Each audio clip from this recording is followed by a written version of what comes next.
एक पशुपति व्रत को दुनिया के लोगों ने शिव महापुराण के अंदर जो पशुपति व्रत का महत्व है उसको कितना छुपा के रखा था साहब, कितना छुपा के रखा था। क्योंकि वो व्रत केवल एक ऐसा था जिस व्रत के बल पर जो मांगा वो मिल जाता।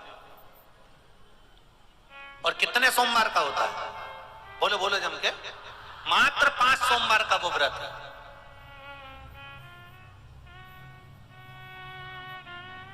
सुबह पूजा की थाली लेकर जाओ, भगवान का अभिषेक पूजन मंदिर में कर आओ। शाम को फिर वही पूजन की थाली, वही की वही थाली, उसमें प्रसाद और दिए कितने? 6 प्रसाद। एक पात्र में प्रसाद, 3 हिस्से कर कर मत ले जाना, एक पात्र में लेकर जाओ। मंदिर में जाकर शाम को प्रदोष काल में फिर पूजन कर लो। पूजन कर कर प्रसाद के 3 हिस्से कर दो। मंदिर में 6 दिए थाली में से उतार कर जमीन पर रख दो। भूमि पर रखकर 5 दियों को जला दो, प्रज्वलित कर दो।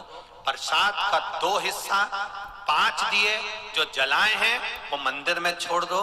प्रसाद का 1 हिस्सा और 1 दिया जिसको जलाया नहीं है वो जमीन से उठाकर वापिस अपनी थाली में रख लो। बाबा को विनती करो, आज मेरा पहला पशुपति व्रत है बाबा, इसको स्वीकार करना। मीठे का प्रसाद लेकर जाना है, घर में बना कर लेकर जाओ। उतना ही बनाना जितना मंदिर में लेकर जा रहे हो, उसके 3 हिस्से करने के लिए। ज्यादा मत बनाना। पति पत्नी भी अगर व्रत साथ में कर रहे हैं तो दोनों का प्रसाद अलग अलग बनना चाहिए। कढ़ाई को वापस साफ करना, फिर पति के लिए वापस बनाना। कई लोग एक ही कढ़ाई में हलवा ज्यादा बना लेते हैं, सीरा ज्यादा बना लेते हैं या खीर ज्यादा बना लेते हैं और उसमें से आधा हिस्सा पति के लिए निकाल देते हैं, आधा खुद ले जाती है।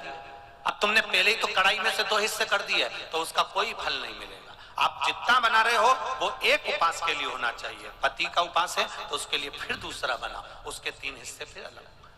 मंदिर में पहला व्रत करो, भगवान से विनय कर कर आइए।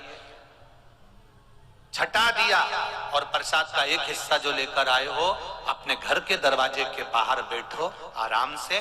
दरवाजे की ओर मुख कर कर सीधे हाथ की ओर उस दिए को जो छठा दिया है उसको अपने सीधे हाथ की ओर, राइट हैंड की ओर, उसको दरवाजे के बाहर जला दीजिए।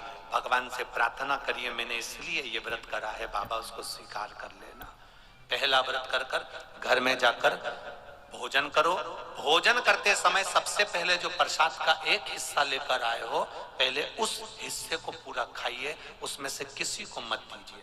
वो आपका व्रत का है, आपको खाना है, किसी को नहीं देना। एक चुटकी मात्र भी नहीं देना, 1 चम्मच मात्र भी नहीं देना। पहले मीठा का प्रसाद खाओ, उसके बाद भोजन करो। भोजन में ये जरूरी नहीं है कि आप मीठा ही खाना है।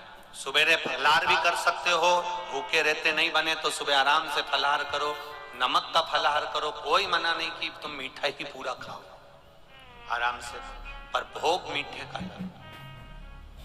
अन्न भोजन जब भी करोगे तो सुबह नहीं करना है, वो प्रसाद जब खा लोगे उसके बाद करिए। 4 व्रत पूरे हो जाएं, 5वां व्रत जब आखिरी का व्रत रहे तब फिर वैसा की वैसा ही क्रम कर कर 108 या तो बेलपत्र हो या चावल का दाना हो या फूल की पंखड़ी हो, जो आप 108 ले जाना चाहते हो भगवान को चढ़ाने के लिए। 1 श्रीफल 11 रुपए, जो भी आप शिव जी को समर्पित करना चाहते हैं बाबा को वैसी की वैसी पूजन कर कर। पर थाली जो सुबह लेकर जाओ वो थाली को धोना नहीं है, शाम को वही थाली जाना चाहिए, उस थाली को बदला नहीं जाता।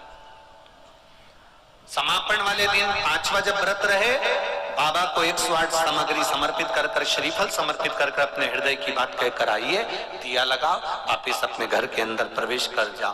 बाबा से विनती करो, मेरा विश्वास करता है अगर दिल से पशुपति व्रत किया है तो मेरा महादेव व्रत पूरे होते होते ही तुम्हारा कार्य सफल कर दे। ये पशुपति व्रत है।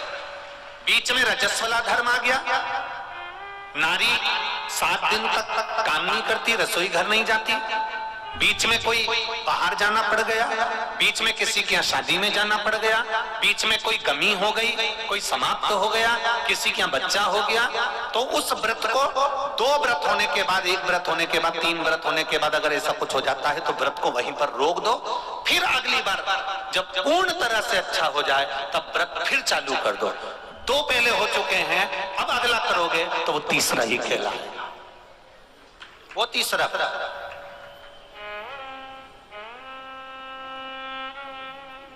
भगवान की भक्ति के साथ